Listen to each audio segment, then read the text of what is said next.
Hello and welcome to an episode of Atomic Vinyl Reviews. My name's Jacob and today I've got another video following our recent trend of Jurassic Park / Jurassic World content on this channel. Don't worry guys, I'm still dedicated to Godzilla content, but since we did have a bit of an up boost in subscribers when I put out that Mattel Hammond Collection T-Rex unboxing video, I figured it wouldn't hurt to put out some content for those guys. But I'm actually just doing this completely out of the blue, really, because today, out of nowhere, I found out that there's actually a prologue to Jurassic World Dominion.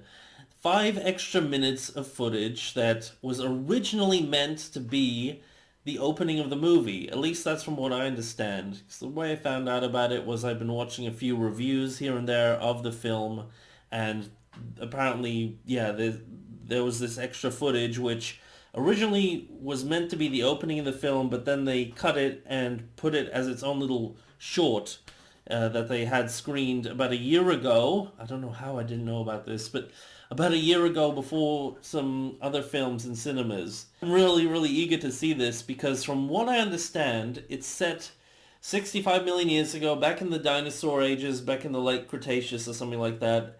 And there is the T-Rex, and I think it sort of establishes her rivalry with the Giganotosaurus. That's, from what I understand, that's what's going on in here. That's my guess. I've only seen like a few stills of it. And I do know that it ends back in present day with the T-Rex in the bursting through the cinema screen, which is a cool visual that I've seen popping up on the internet here and there, but I wasn't really sure where that was from, because I don't remember if that did happen in the actual movie from what we saw or not. I really need to rewatch Dominion. Let's jump right in and see what we got. And fingers crossed I can actually upload this video to you guys because, you know, copyright issues, yada yada yada. If I can't upload it, then obviously you guys won't know about it. You won't be even watching this little bit of video footage, so I have no point to bring it up. Alright, I'm hoping this is the right thing. Looks like we got the Universal logo popping up, so that's very promising. Very nice. Some ominous music. And is that... Ah, it is. I get it. We got the Jurassic World logo. Very nice.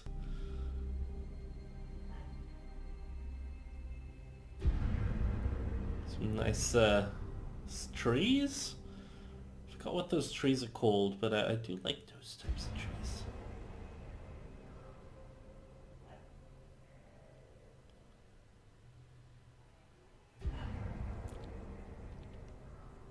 Oh, I get it. That's not a tree trunk, it's gonna be a dinosaur leg, isn't it? There we go.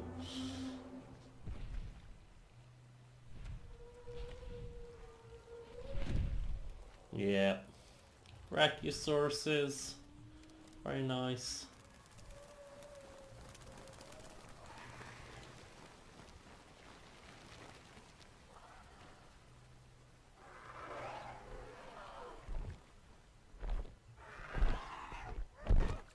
Oh, we got the pterosaurs with the, what they call pica filaments? Pica? Whatever the fluff that they think pterosaurs had on them.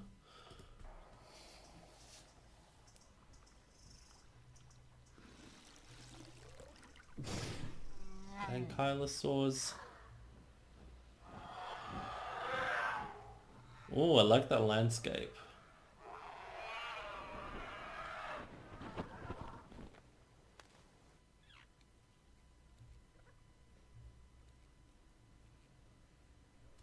A little, I knew what these were called. I forgot now. They're always pictured eating eggs.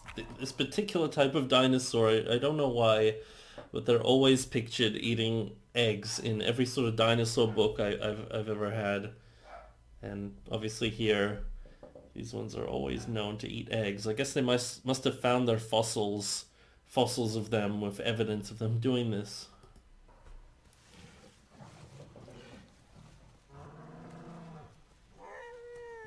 Oh, little baby Triceratops.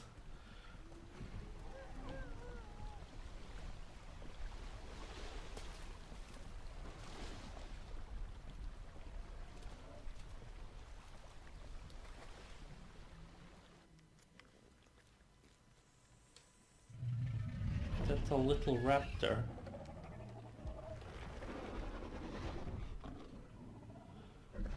Hang on a minute. I was about to praise this because apparently there was no grass back during the dinosaur age in the Mesozoic. I was about to praise this, being like, ah, that's good. They didn't make the mistake of putting grass in. Next thing I see, there's a dinosaur here. Looks like it's eating grass. I'm gonna give it the benefit of a doubt and assume that these are some sort of little ferns or something, and I just, the picture's not good enough to make it out. But it just looks like grass here, so,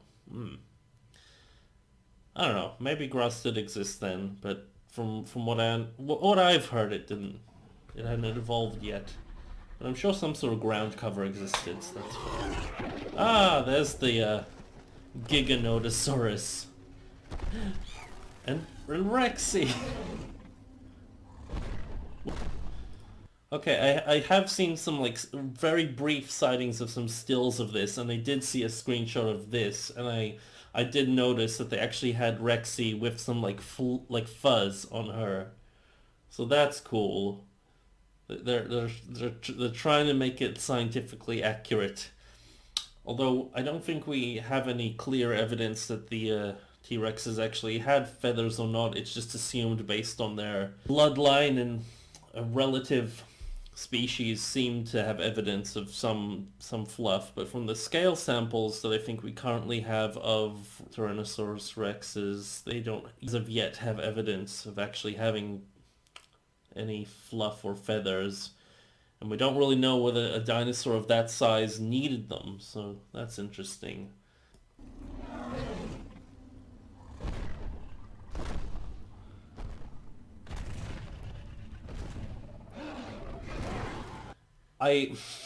Now, I'm not an expert on this either. Again, I used to be like all into my paleontology and dinosaurs when I was like 5 to 10 years old. So then I would have probably known this a bit better. But I read in the comments before watching this, somebody said, this Giganotosaurus and the T-Rex lived in completely different parts of the world. I think the Giganotosaurus is somewhere like Mongolia, whereas T-Rex is in like Hell Creek, Nevada or something in America is where they find the fossils of T-Rex. So having them actually meet in this this flashback is a little silly, but who knows? Who knows?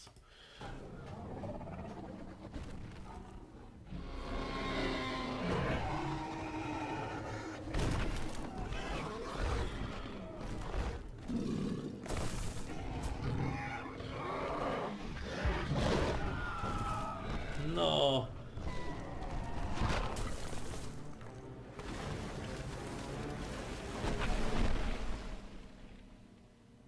Oh no.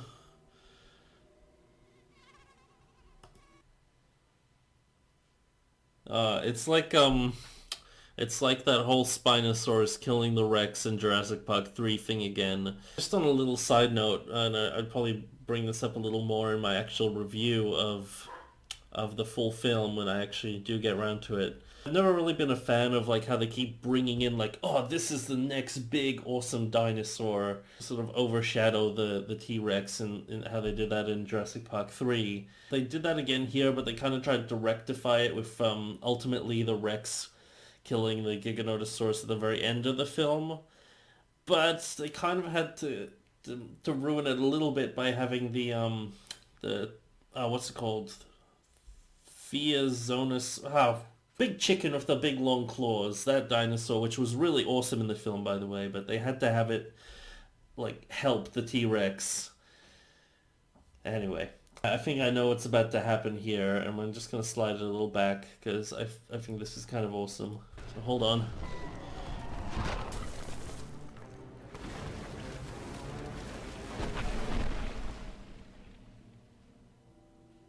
So Rexy...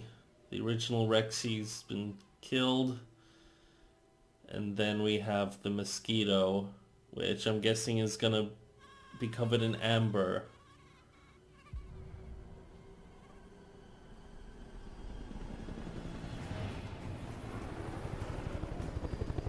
Yeah, okay, I like that.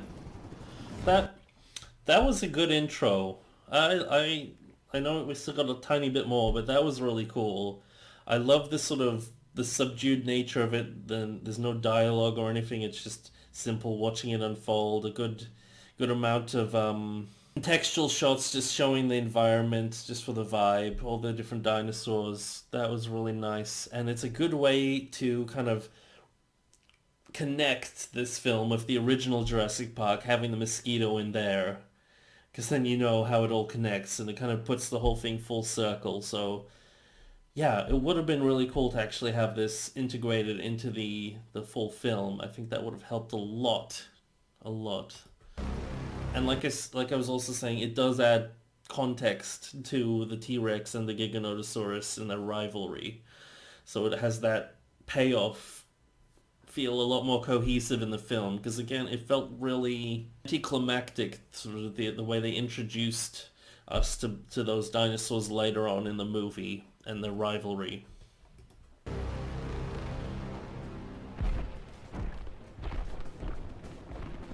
And now we got our modern day Rexy. I got eyes on the animal. I'm assuming, yes.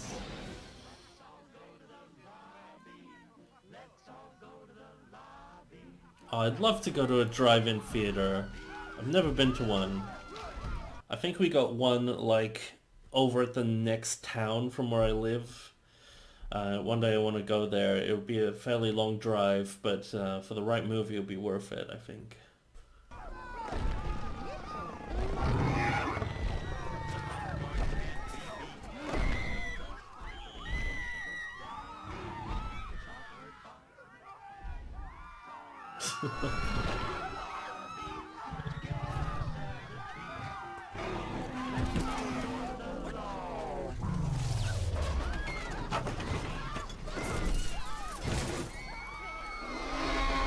Oh, Rexy.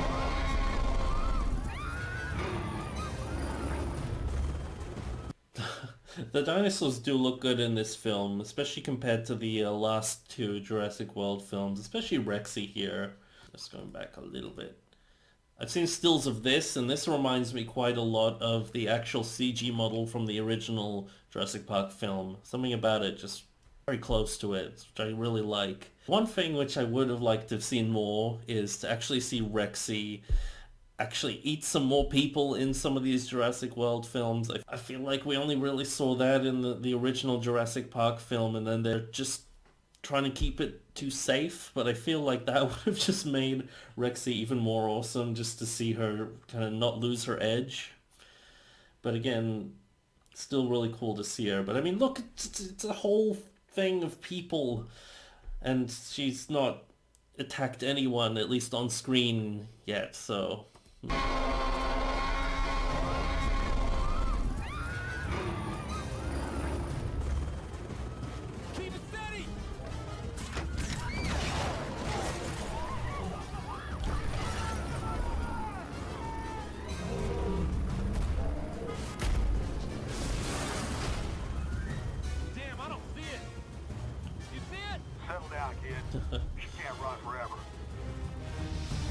So this ties into them, you know, chasing down Rexy before they send her off to the facility during the film, and it's a good way of tying this in with the previous film, of course.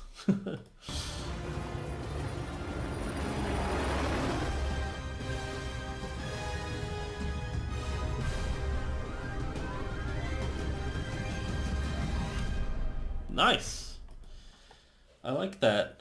I wish it was in the full film, but it's still out there and you can watch it at any time, I guess. So that's still good, but it would have made the whole thing a lot more cohesive. So I'm glad to have finally seen this, because I think when I do go see Jurassic World Dominion again, fingers crossed, hopefully soon, it'll actually help with the whole flow of the film, I think. So now I have this in the back of my mind. So yeah, that's it for this video, guys. Hope to see you on one of my future ones, but till then, may your vinyl be a radiated vinyl. Bye.